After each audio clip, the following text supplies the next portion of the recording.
تخيل معايا مشهد كده. واحد راجع لمامته، قال لها انا طلقت مراتي. فالام اتفزعت. انت بتقول ايه؟ قال لها ليه عملت؟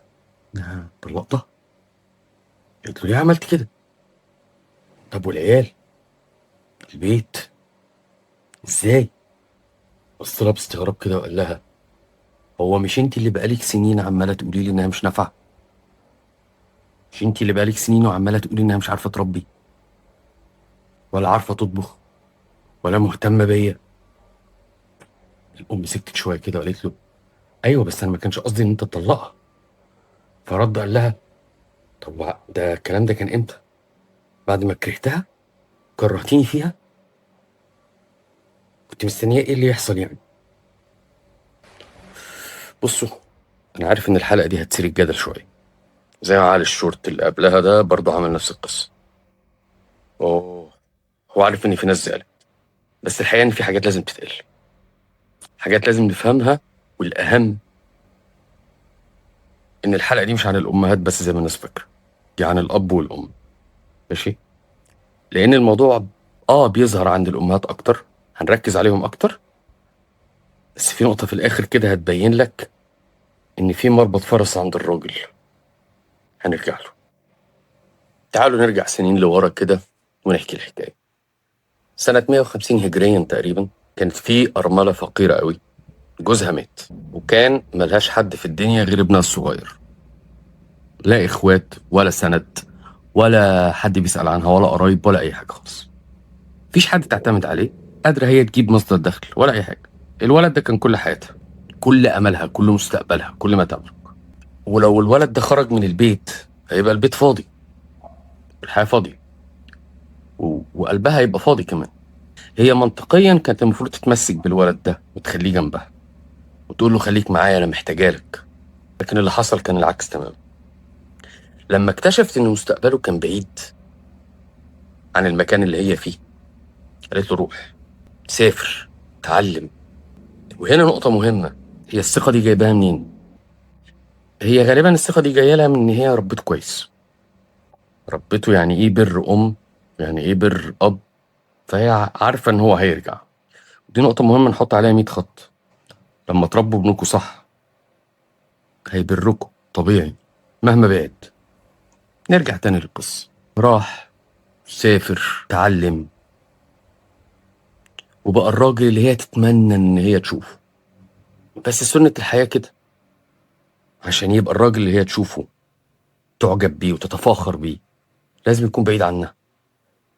عارفين الولد ده كان مين؟ كان الإمام الشافعي، واحد من أعظم علماء المسلمين في التاريخ. كلنا عارفين، لكن قليل قوي اللي بيتكلم عن أمه وقد إيه الأم دي ضحت بكل حاجة عندها عشان ابنها يقف على رجله. يمكن هنا لازم نسأل نفسنا سؤال مهم. لو ده هو النموذج بتاع الأم اللي بتحب ابنها بصدق، إيه اللي بيخلي أحيانا بعض الأمهات تعمل العكس؟ يعني ليه أم مثلا هتزعل من جواز ابنها؟ أو ليه تزعل من استقلال بنتها أو جواز بنتها؟ أو إن ولادها أو بناتها يعني بالمناسبة ينجحوا بعيد عنها؟ هو الحقيقة إن الموضوع مش بسيط قوي كده. يعني الموضوع مش زي ما الناس فاهمة إن هو بس يعني يا ست بتغير على أولادها وبتاع، ده تسطيح جدا للأمور بشكل غير طبيعي. العلم بيقول إن في علاقة بين الأم وجنينها. العلاقة دي أصلا مش علاقة عادية. ليه بقى؟ لأن أثناء الحمل في بعض الخلايا تنتقل من الأم للجسم، من سوري، بتنتقل من الجنين لجسم الأم. فلما يجي لما تيجي أم تقول لك ده ابني حتة مني، ده مش مجازا، دي حقيقة. الملفت بقى إن الخلايا دي بتقعد في جسم الأم من 20 ل 30 سنة. يعني من 20 ل 30 سنة هي حاسة بطريقة ما أو بأخرى إن ابنها اللي هو جزء منها ده لسه جواها. طيب، فوق ده كله كمان العلماء اكتشفوا إيه بقى؟ إن دماغ الأم نفسه بيتغير بعد الولادة. يعني مناطق كاملة جوه دماغ الأم ترتبط بالحماية والانتباه والخوف بتشتغل بشكل مختلف. ربنا خلق الأم عشان تحمي. هي متبرمجة على الحماية، متبرمجة على الرعاية، متبرمجة انها تقلق، وده شيء جميل اكشلي ضروري جدا عشان تقدر تحمي ابنها وابنها يكبر. بس قبل ما ندخل في حتة ان الموضوع ده لو زاد عن حده يقلب ضده، في نقطة هنا مهمة. هي الست اصلا تفكر ازاي؟ شوف،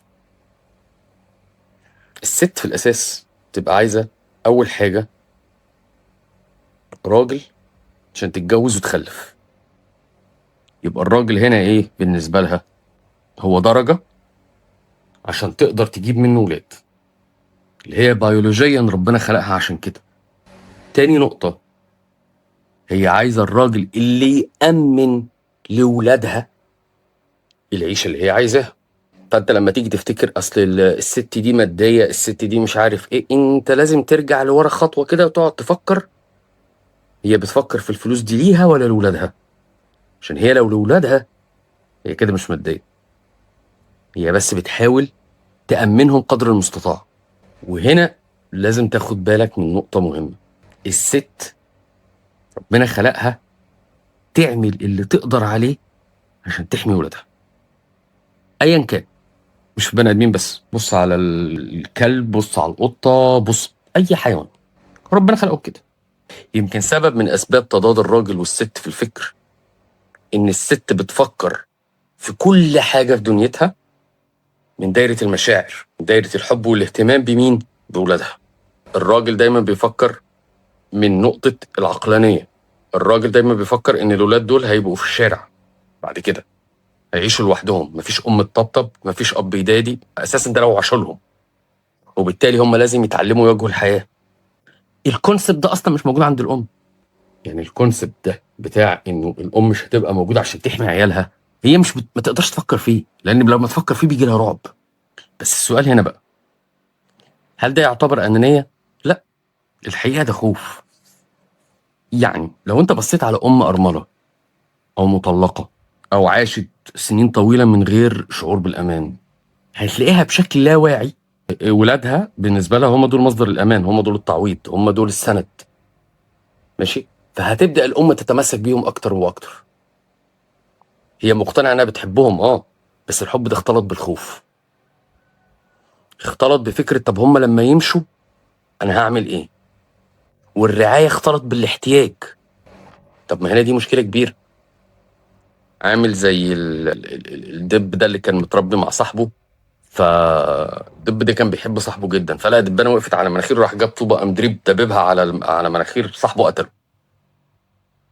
هو قتله وهو مش عايز يقتله، هو كان عايز يحميه.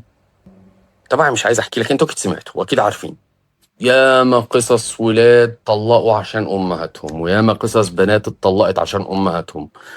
المشكله كمان ان الام بتتصدم بعد كده. يعني هي الام نفسها اللي كانت سبب بتبقاش عايزه كده، هي بتبقاش عايزه تاذي ابنها، بس هي ولا عايزه تاذي بنتها، هي اصلا متبرمجه عشان حمايته. بس هي من كتر ما بتبقى اوفر بروتكتيف، ومن كتر ما هي بتخش ديب في الموضوع، بينتج عنه انه ابنها او بنتها يمروا باسوأ فترات حياته. وعي. ده حتى الطبيعه بتقول كده. يعني انت لو بصيت مثلا على العصافير، طيور، طلع العصفوره الام تقعد تربي تربي تربي، وبعد كده تقعد تزق ابنها من العش عشان يطير ويمشي، لانه لو ما طارش ومشي هيعيا ويموت. على طبيعه الدنيا، انت مش بتربي ليك، انت بتربي لغيرك. ودي الكلمه اللي بتزعل الناس. انت مش بتربي ليك. كل واحد فينا ابوه وامه ربوه عشان يتجوز ويعمل بيت تاني، ودي سنه الحياه. ده الواقع، ده الواقع اللي احنا اوقات مش يعني خلق الكون كده، ربنا خلق الكون كده. انا قلت لك في اول حلقه ان الكلمه دي مش عن الامهات بس، الكلمه دي عن الفيديو ده عن الابهات كمان. لان احنا لو افترضنا ان في جزء كبير من الامهات المطلقات او الارامل بيخافوا على عيالهم بشكل رهيب لان هم شايفين ان فيهم العوض، في احتمال كبير ان لما تكون الست دي متجوزه معناها ان هي مش شعره بالامان مع جوزها. عشان كده تحاول قدر الامكان تامن نفسها مع ولادها، ودي نقطه مهمه. الراجل لازم يفكر فيها ويدورها في دماغه كده كويس قوي قوي قوي قوي. الحب لما بيزيد عن حجمه بيقلب ضده زي اي حاجه في الدنيا. بس الاب هنا لازم يكون ميزان. لما يكون حاسس ان الام اوفر بروتكتيف او بتحب ابنها بزياده، لازم يحاول يحجم دورها. او ما هو مش هيقدر يحجمه كده كده يعني، بس على الاقل يحاول يفهمها ان هي لازم تقلل من خوفها، ماشي، ويرجع لحجمه الطبيعي، ماشي. لان التعلق الزياده ده هيعمل مشكله للولاد، والحقيقه ان المشكله دي هتيجي على دماغها وعلى دماغ الاب، مش هتيجي على دماغ حد تاني. وهو طبعا يعني الابن او البنت، يعني هي البنت لما تتطلق، هي مين اللي هيشيل همها؟ ما ابوه وامه بعيالهم. الابن لما يطلق ويبقى عنده عيال، مين اللي هيشيل همه وهيقعد يقول يا عيني ابني قاعد لوحده، يا عيني اصله ابني ما بيشوفش عياله، يا عيني اصله مش عارف ايه؟ طب ما هو مين اللي هيشيل الهم؟ الاب والام برضه. بس انت من كتر ما انت الام بتحاول تبقى اوفر بروتكتيف، مش بتتخيل ان هي ممكن بسبب ان هي اوفر بروتكتيف بتدمر حياه ابنها. الملفت للنظر بقى ان لو البنت او الولد دول جم اتجوزوا جوازه تانيه بقى، ايه اللي هيحصل بقى؟ الام هتغالب هتوافق على تلات ارباع الحاجات اللي هي كانت معترضه عليها في الجوازه الاولانيه. طب ما كنت وافقتي من الاول، ما هو كان لازم نوصل للمرحله دي. وطبعا على سكيلز مختلفه، بس انت هتلاقي كل الستات بتعمل كده. الاخت، الام، الزوجه، ماشي، هم دي ار اوفر بروتكتيف، ماشي.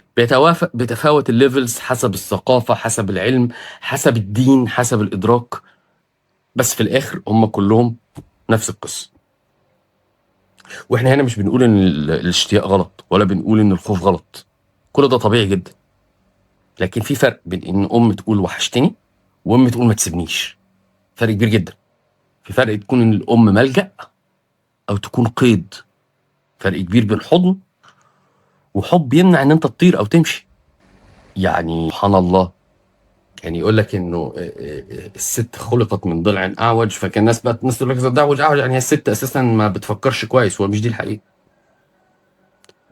هي ان الضلع الاعوج جاي من الترقوه دي، ماشي. الترقوه دي اللي هي دي اقوى عظمه في الجسم بالمناسبه، دي هي اللي بتحمي القلب. تحمي مين؟ القلب. كل المشاعر وكل الحاجات جايه منين؟ من الحته دي. وده دور الست، حمايه. هنا بنتكلم على حمايه ايه؟ عاطفيه، حمايه مشاعر. ها، مش بنتكلم على حمايه جسديه ولا توفير فلوس ولا مش عارف ايه ولا الكلام ده، لا. بنتكلم على حمايه عاطفيه بالمقام الاول. تمام. يمكن بس هي النقطه الاخيره عايز اتكلم فيها، بس هي هل الدين اتكلم في الموضوع ده؟ اه طبعا اتكلم في الموضوع ده. اه طبعا الدين اتكلم في الموضوع ده. قال الله تعالى: بسم الله الرحمن الرحيم: ومن آياته أن خلق لكم من أنفسكم أزواجا لتسكنوا إليها. يعني إيه تسكنوا إليها؟ يعني إن في مرحلة معينة الإنسان بينتقل طبيعي ليبني بيت جديد وأسرة جديدة وحياة جديدة هيسكن فيها، مش الحياة بتاعت أمه وأبوه. الراجل لو ما كانش قادر يحتوي الست ويشعرها بالأمان، يعني عندنا مشكلة كبيرة. ربنا قال: من آياته أن يخلق لكم من أنفسكم أزواجا. من أنفسكم، من أنفسكم، منكم أزواجا. ولادكم، مش من أمهاتكم، مش من أبهاتكم، من أنفسكم أزواجا. عشان نقفل الحلقة، السؤال الأهم: لو ابنك سافر، بنتك سافرت، فكر فيها كده بالليل، هتفرح ولا هتبقى متضايق؟ هيبقى في شعور جواك غير الاشتياق؟ لو عندك شعور تاني جواك غير الاشتياق، فاحنا عندنا مشكلة. أبويا قال لي مرة: أصعب أنواع الحب هو الحب اللي أنت بتبقى عارف إن في لحظة معينة أنت لازم تسيبه. السلام عليكم.